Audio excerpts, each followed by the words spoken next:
Lieutenant Dan, he was mad.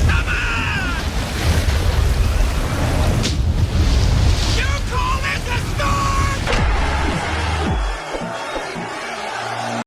All right, I hope everybody had an ace. Happy holiday, Merry Christmas, whatever you call it, to spend time with your family, your friends, your pet, yourself, whatever.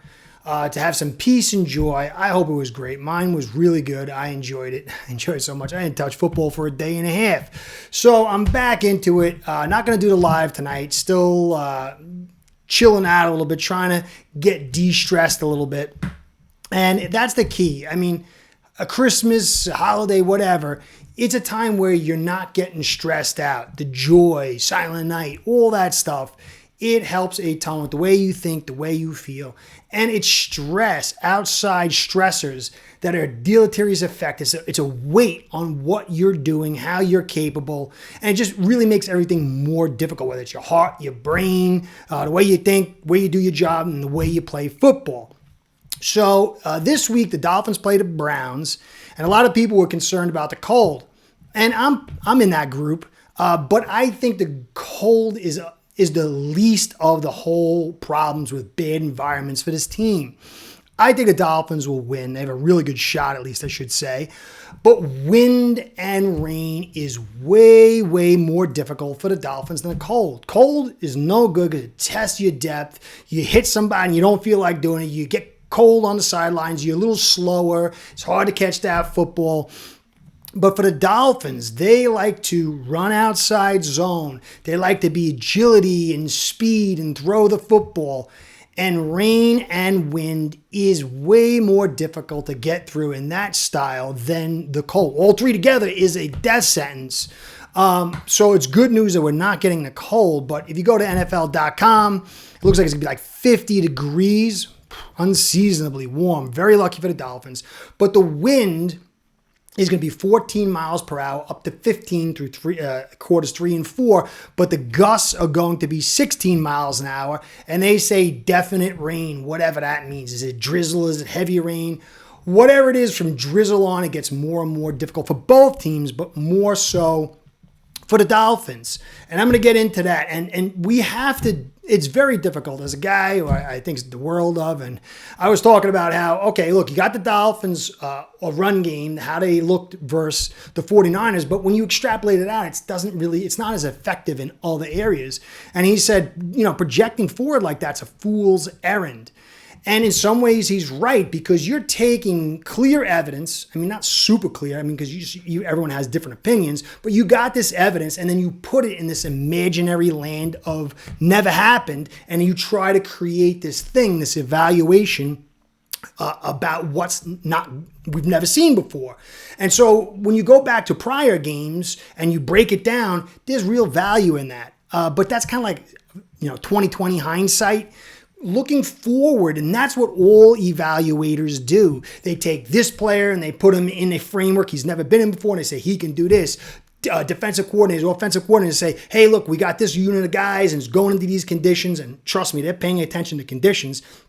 And going against these guys we don't know, or we haven't seen them exact like this. So there is a level of prognostication, and that's, a reality. You have to do that. But it is not a science. It is clearly gets more and more fuzzy the more and more unknowns and variables come about. Now, in the past, I do that. I say this channel is about evaluation. I've made some pretty different calls than a lot of people, and a decent amount of them have come to be correct. But some have failed. Last week, I thought the 49ers would win. There were definitely some injuries there that kind of changed some things. But you don't always get it right. But you have to create this imaginary playground and put it all together. And that's how you truly evaluate. And that's what I'm going to do here. Starting with the weather, then going into the injuries, and then going to the matchups. And no one really knows. Anything can happen. You even got the refs who you can't depend on to make some crazy kind of calls. So that's what I'm going to do here. I'm going to start off on the weather. Now, this is a great unknown, but there's some real knowns within it. If you love to run outside zone, You want to cut back. In wet ground, it is very difficult to make cuts. Straight runs are way more successful. Now, sometimes you can get a stretch cut back and everybody falls, but more often than not, straight line movements are going to benefit you more. And so the way the Browns like to run their offense, it is better for them than us. It'll be interesting to see how we respond. Now, the wind makes things difficult. Now, Tua, people want to, I like Tua, but he's got strengths, he's got weaknesses like every quarterback. Arm strength is not his greatest asset. It's not as bad as some people want to make it out to be, but he does struggle for the deep throws at times, and the wind is going to move it all around and going to make it difficult. And those outs that he doesn't like to throw, but he tries to get, they're not always on target. It's going to be more difficult. And so the Browns defense is going to likely, and DC's probably going to say, hey, look, we're going to go a little bit lighter on the deeps and the outs, and we're going to try to box in the middles and the screens and stop the outside runs again, but it's going to give them a little bit more play. The weather's going to hurt them, but they don't really throw that much, and they do. They're not really successful. They've only put 9 points on per game, but he likes to run. A DTR likes to run, and so this could be a thing to help them out. Do I think it's enough? No, but it could be. It's an unknown. And as we go into the injuries and the matchups, you have to remember, again, I love watching movies. My wife loves watching movies. I love watching movies. She loves the Hallmark movies. I don't like watching them. I've watched like a couple, 20 years of marriage. I like interesting movies, avant-garde movies, and one of my favorites all time is Michael Mann's Manhunter. Saw it in the movie theater when I was a kid, and I've always been gripped by it. It is a brilliant movie. If you haven't seen it, check it out. It's genius, close to it, and it's the best, I think, of the Hannibal Lecter type, movies. Science Line. I thought this was the best one, and the whole movie's about a FBI profiler who tries to inhabit the mind of these psychopaths, mass murderers, and to become them so he can outthink them and get ahead of them and arrest them. And the movie really puts you in that mindset. And I just love that whole concept. That's why I love evaluations and really trying to see things play out. But there's perception and projection. And it makes it very difficult as you keep adding these layers. And so we got these injuries that are here right now. We got Waddle, who looks like he might play. Although, again, the wind and the rain, it kind of limits what he brings, but he'll still bring something. It does make it more dangerous. Chubb, he's now missed a 21-day window. He's not playing this year. Does it mean Greer's going to cut him next year? I don't know. This was not a good trade acquisition. Roquan Smith is the guy we should have got, or nobody, or stuck with VG. So this is a bad sign for us. We probably could use him. Would it make a difference considering he's coming back from injuries to get us to where? I don't know. Fuller, he's going to be out. Shaq Barrett, we know he's been released. He's not a piece of puzzle. I thought that was like an interesting thing there. But for them, Njoku's going to be out, and that puts some things towards us because we struggle with tight ends, especially with injuries. Brooks being a little bit hobbled, Walker being out.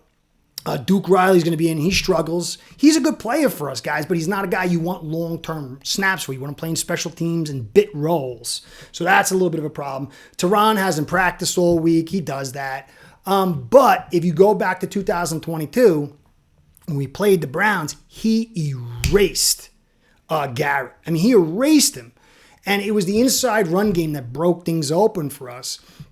He's not going to be as good as he was then. Garrett's got the quickest to 100 sacks. He's a good player. I do think Tehran can minimize it because he's still playing well. That's going to be a huge matchup. I expect him to play. And Poyer still hasn't practiced, and we've been struggling at the safeties. But guys, the tackling department, we haven't struggled with tackling, so it's not, but I don't think we're going deep or whatever. So it's an issue, but I don't think it's a huge, devastating issue. All right, so there's a lot of injuries going on here. Either way, I think the Dolphins would win this in a clean environment, but this weather thing is going to make it a little bit curious, and we're going to have to see. So now you get into the matchups, And what we did last week against the 49ers, we were able to run to the edges and get some stuff inside too, but a lot of it was C-gap runs. But if you look at their roster, they've got some good players. All right, so they've got Garrett on one side. And if you notice, I've been talking about it, they play thin inside, play the linebackers high. They've got two good linebackers. Their cornerbacks aren't so good, but the rain might help them a little bit. But those edge players, Garrett and McGuire, two guys, 271, 274, big guys that can play outside, and they're going to try. They're likely going to have a decent time funneling back inside. And so people are high on Wynn. I'm not so high on Wynn. It'll be interesting to see. They've got some good players, though. They got Tomlinson inside, is a pretty big guy. They got a few decent guys. They're better off now in the DT spot than they were back then. Their front is pretty capable.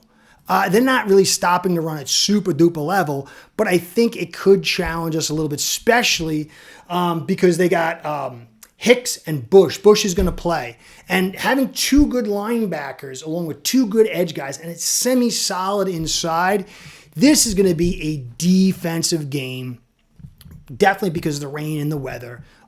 So our defense is really going to have to play well and carry. They turn the ball over. They've turned it over a ton. They might have won last week, but they had like 3 or 4 turnovers. So we're going to have to play patient ball, play field position some. I think the rain is going to have to force us to be a little... Now, that rain coming down, if they're out of their spacing and you throw some screens, it could burn a big run. But they've got two pretty good safeties. Delbert is a pretty good... And the other guy over there, what's his name? Thornhill. He's pretty good too. So they're going to play high, probably cover 2. They'll play underneath, kind of let us try to force the inside run and kind of play the patience game. Now, that's good for us because their offensive line's a little bit up, still pretty good. They're probably, Infati is probably going to be out. They're going to have a backup over there. They don't have really a top quarterback. Their running game, Ford, is pretty good. But if we're trading field goals, I still think we win it because I don't think they can put enough points on. But our defense versus their offense, we've got some really talented inside. We got Sealer and Campbell. Campbell has been a great pickup. I still think I would have taken Wilkins because Wilkins will last for you longer. And if you're trying to win just now and you had all the pieces, Campbell was the right move because the cap's getting high and you're going to have to cut some guys. But we're not winning this year. And so is Campbell playing next year? But for this year, Sealer, Campbell, and then Chop at the end is going to be a very big piece for us against them because, DTR struggles throwing the football, but he's not as bad as it looks. And it's going to be a quandary for us because Kohu and Duck are going to be in, and maybe Poyer is going to be out. So are we going to just play, cover 7 and not blitz? But that's a problem because then DTR can escape and maybe pick up some yards and first downs. And then maybe he can get a few catches. And then with that inside run, it's going to be very difficult. How are we going to play that inside run? They can run the football and he can move. But do we bring the blitz? Do they pick up the blitz? Is our secondary going to cover it? Are we going to miss tackles? Missed tackles is huge. We missed tons of tackles, and it's going to be raining. That is going to be a major, major concern. I still think we win. I'm looking at 24-17 Dolphins, but I think this will be a better game than you might think. Maybe. That's my prognostication. If you watched them last week, they got after the Bengals, and the Bengals sort of are like us on offense in some ways. Not defensively. We're a much better defense. But they were bringing the pressure. Burrow had to escape out and buy some time with his legs, and they were able to hit him. And it was a clean game as far as wind and rain. Could be a very sticky game. We should win. We got to prove we can beat the environment. But it's the inside straight runs in IZ, I think, inside zone is going to be critical. And I don't know if we're going to be able to do that. And it could make it dicey. But with all this talent, we have more higher points, and we should pull it out. But this game will be very, very interesting, and it's big. And it goes back to some people are saying, like, why did you say last week was a big game? There's projection and perception. I've got to inhabit the team as well as what I want and what some viewers want. I think Greer should go. I think we're in a bad build. I think we're very limited. I don't think that we can go to the postseason and win. But that's not what we're trying to evaluate. We're trying to evaluate McDaniel and his staff who want to win. The players want to win. Campbell, he came back and said, or he said, hey, guys, are we going to the postseason and we got a shot at the Super Bowl or else I want out of here? And we said, yeah, so this unit, these players are playing their hearts out and they want to win. And McDaniel and Ross want to win. I don't know about Greer. Greer was ready to ship out Campbell. McDaniel said no. I don't know what's going on with him with that deal. I'm sure now he wants to win. But I think the fact that he wanted to move off Campbell, he was ready to say look towards next year, which is interesting. But it was a big game because if we had lost, our season would have been over. And for them, in their perspective, it would have been devastating. It keeps hope alive. And for them, it was a big game. So I think if we lost last week, you could see a whole regime flip, which is what I want. And maybe a lot of you guys want. But it's a big game for the people who count most, the staff and the players. And you got to keep that in your evaluations because if you're starting worried about what you want and what you don't like and what you love, then you're going to end up with troubling evaluations. So overall, I think this is going to be a great game. I think this is going to be a really exciting game because this is not a conducive environment for the Dolphins. They're going to have to play smart. They can't play sloppy. And I think if they win it, despite this being a bad team, the environment is so bad for us that if we pull it out, it's another big win. Again, I don't think this means the world going forward. I don't think this build is the right build, but we got to wait and see and evaluate it step by step. Guys, glad to be back. I hope, again, everything was great for you on your Christmas. I hope you're going to enjoy this game. I'll have another podcast tomorrow trying to dig into some more stuff. But this will be a tough test. And if it's passed, it says a lot, especially about Tua. Because we know he struggles with snaps. He struggles a little bit with holding the ball when he gets hit at times. This will be a good chance to eval and a big game for this regime, despite what maybe I and some of you guys want. So, makes sense? So anyway, Curtis saying, be well, go Fins. Curtis out. Start building your own online sportsbook today by getting signed up with aceperhead.com service that'll allow you to book action on sports from all around the world.